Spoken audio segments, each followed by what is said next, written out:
plan. It's pretty straightforward. We'll talk a little bit about deal structure stuff to the point you've got any questions, and then if not, then we'll just jump on into the second test, and then after that, obviously, we're done.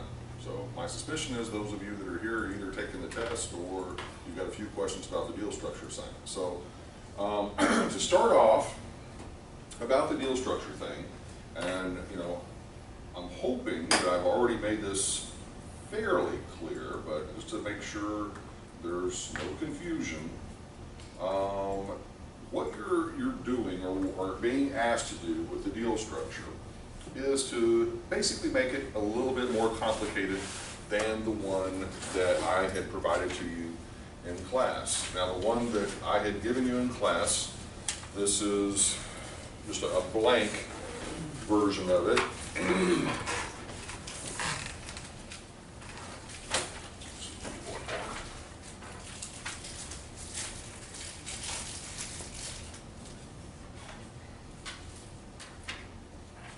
All right.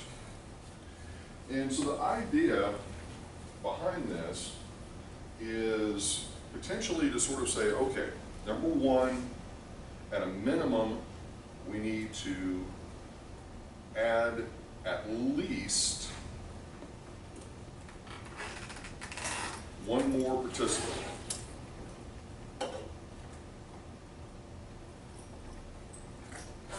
In the structure. Now, who that participant is your choosing. It could be a co-developer, okay? It could be you stay the developer and you've got, let's say, 2 other equity partners. You could have it be a hybrid, okay? Or, if you want to get even crazier, you could say, all right, I don't want just one extra participant. I may want 5 more participants, okay? And each one, with some different sort of, payment scheme. And so, but at a minimum, you need to have at least one more participant in the structure. All right? And the payment scheme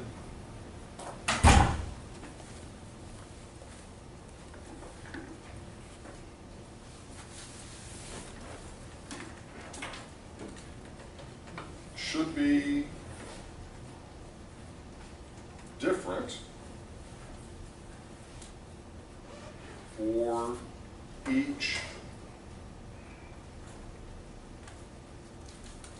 participant. And all I mean by that is I don't necessarily want you to just say, okay, I'm going to add one more partner, and that one more partner is going to get exactly the same deal as the first partner, okay? I want there to be some little bit of difference, whatever that is, whether it's on the amount that they're contributing into the deal, or it's how they potentially get compensated on the back end of the deal, okay? Does that make sense? Now, my motivation for that, the whole point of having you do this is to, number one, help you to better understand the deal structure kind of phenomenon in terms of what it is, in terms of who is getting paid, when they're getting paid, how much they're getting paid, why are they getting paid, what they're getting paid, those sorts of things. And so it's meant to have you have to jump into the spreadsheet that you were given and basically make modifications to it, okay? So instead of us building it completely from scratch like we did the after-tax cash flow model, this one you're taking the existing model that I gave you and modifying it, however you see fit. The basic bones and infrastructure is there, but now you've got to kind of take and modify it, okay? Does that make sense? All right? So in that sense, you're going to be modifying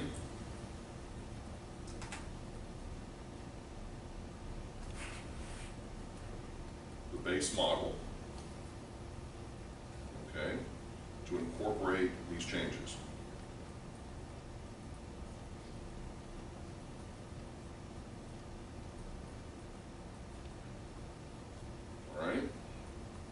4,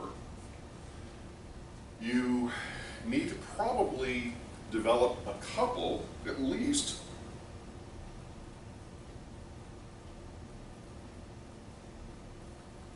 probably 2 or 3 summary PowerPoint slides.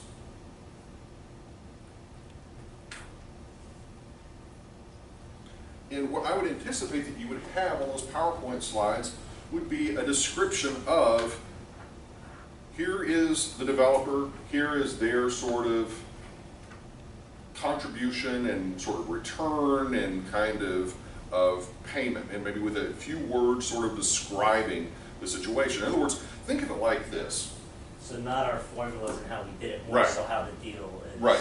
Yeah, you're going to basically present your spreadsheet, but you're also going, or have it pulled up, but you're also more specifically just going to pull up a couple of PowerPoint slides. And what I would sort of call this would be kind of like, this is sort of your verbal summary of what you've done, okay?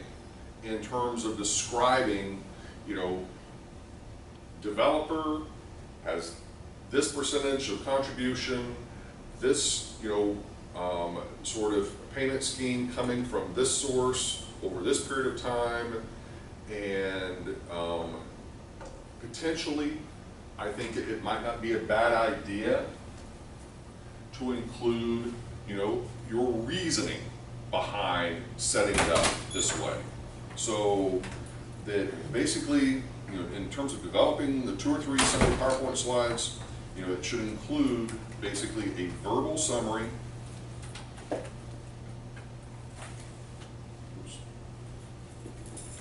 of the deal,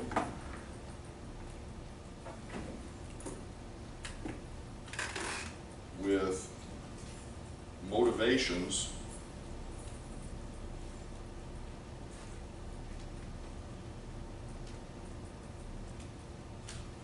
for setting it up with this structure. In other words, what I don't want you to do is just simply, okay, I'm modifying the deal structure, I'm creating a spreadsheet, and I don't have any reason or rationale or understanding as to why I made these modifications. I want you to provide at least a couple of sentences, if that, as to why you chose to modify it in this way. What are you trying to achieve with this deal structure, okay? In other words, you don't engage in these sort of deal structures arbitrarily. You know, you think about these things up front as to why are we having this level of contributions from the developer? Why are we having this level of contributions from the investors? Why are we waiting to pay the developer until this point? Why are we waiting to pay the investor this point? Why are we potentially paying them a disproportional amount of the proceeds? You know, some level of expectation of understanding of why you're doing what you're doing, okay? So that it takes it beyond just simply, okay, we are mathematically, mechanically altering the deal structure, but now offering at least some modicum of insight as to what you were trying to achieve with the deal structure. I mean, think of it like this. You're going into a development deal with a couple of different investment partners. You're trying to sell them on this deal and this deal structure. What is it about this that should be appealing to them? You know, what is it about them that, you know, potentially they're going to want to negotiate, or you're going to want to negotiate? I mean, at the end of the day, yeah, everybody wants more money, okay? We get that. But what is it about this particular deal structure that makes sense? Like, for example, if this happens to be an exceedingly complex sort of project, okay, not the deal structure, but the project itself, an exceedingly complex project that requires a lot of skill on the part of the developer, okay, then the expectation would be that sort of situation, you're going to want to compensate the developer more than you potentially would the partners. The partners there might be more what I would call silent partners. Okay, they're just simply providing the money, but they have zero expertise, zero involvement in the day-to-day operations of the project.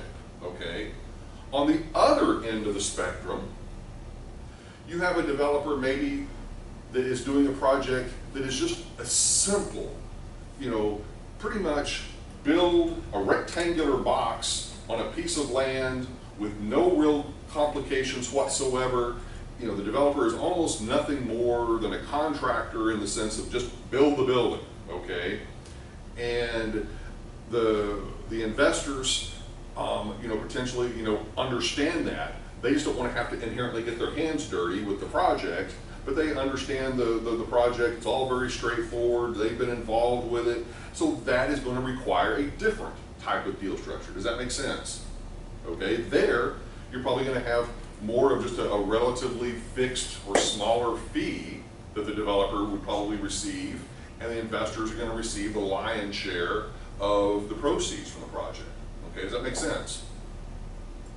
Okay, so those are the kinds of things that I would expect you to go through and at least give some sort of cursory attention to trying to kind of flesh out what is it about this deal. Now, that having been said, you probably need to have a little bit of what I would just sort of say a project description. It doesn't have to be a lot of detail. We're talking like a couple of sentences, okay? But here's the kind of project we're talking about.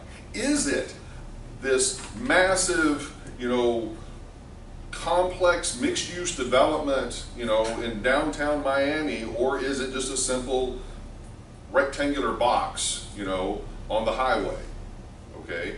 And the reason for this is because, to a certain extent, that is going to dictate the deal structure, okay? Does that make sense?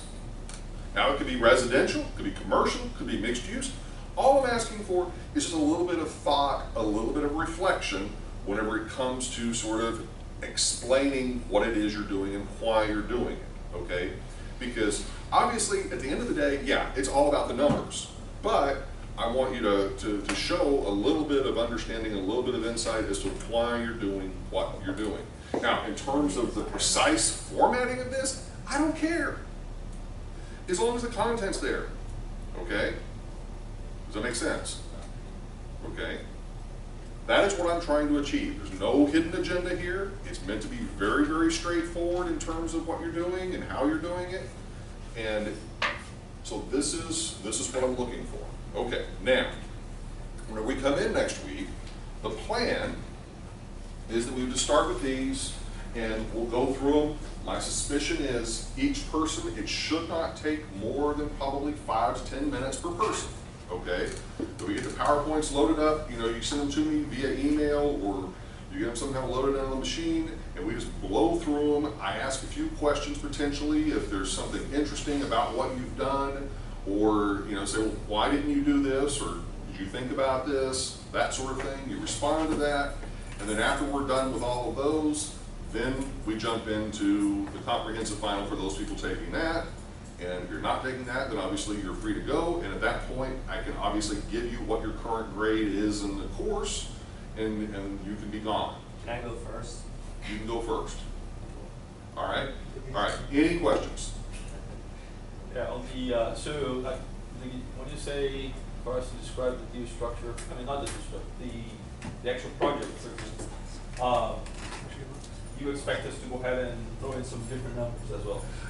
Nothing. Once again, what I would anticipate would be something like, okay, this is a 50,000 square foot retail shopping center in Pembroke Pines, and in essence, it's currently under construction, and this deal structure is for sort of a pre-construction sort of deal, or this is a project that already is on the ground, fully built, fully occupied, and this is the deal structure that we're going into, and it's going to be more maybe a redevelopment, or, maybe a few little renovations or something like that, but just to offer up some level of base level explanation as to what kind of project that is being attached to this deal structure. Because the number one thing that I'm trying to make sure that you understand, and this is why this is so mission critical, is no two deal structures are really going to be the same. And so it's not like a one size fits all with these things, okay? That the deal structure you use for this project is probably not going to be the same deal structure you use for another project. There's always going to be nuanced differences. There may be some similarities, but for the most part, it's going to change constantly. On your experience, when you're talking with, let's say, a couple of investors, would it be reasonable to say that one investor gets a premium, what do you call it, a preferred? Yeah, preferred return. The other one doesn't? Yeah. Doesn't the money that he puts in the deal? Yeah. Okay. Or what it is, their expectations are in terms of one person may just prefer to be, completely a silent partner, completely removed from the situation, has no real decision-making authority, and is just simply contributing the money into the deal. And then you have others that once again want to be a bit more of a hands-on kind of investor and have a bit more involvement in the decision-making. And you have those folks as well. So it's just and as I said, I have seen just countless iterations of this kind of situation with different types of developers. I've seen a situation where you have a solo developer that has a money partner, potentially whether it's in this country or in another country, and that money partner is just that, a money partner. They have no basically involvement into the day-to-day operations of the development or anything to do with it. They're simply trusting that person that does the development to do their job, and then at the end of the day, they're going to get their preferential return and some sort of payback. But then, I've seen it, completely the other end of the spectrum of where you've got this person that, the investor that wants to be completely hands-on, involved in every possible detail of the project. Another follow-up question to this is, when it comes down to the distribution, on the example that you did in class, you changed the distribution percentages from pari passu to Right. a different setup, right? Right. Would it be reasonable to keep the distributions pari passu based equally, or is it change? It changes, and that's exactly the reason why I'm talking about all of this is it doesn't make sense to probably do pari passu distributions if you've got a very complex deal, because the developer should get a disproportional amount of the return, because they've got a lot of skill that they're bringing to the table. Sure. And this other person is just a money partner. So that's what you're going to call the promote. Yeah. At that point, you kind of split differently a little bit, so you can give an incentive to the. But it's not, and I know that's what I've said, it is an incentive to the developer, but it's also a reward to them potentially for it being a very complex project that they've got to manage and orchestrate.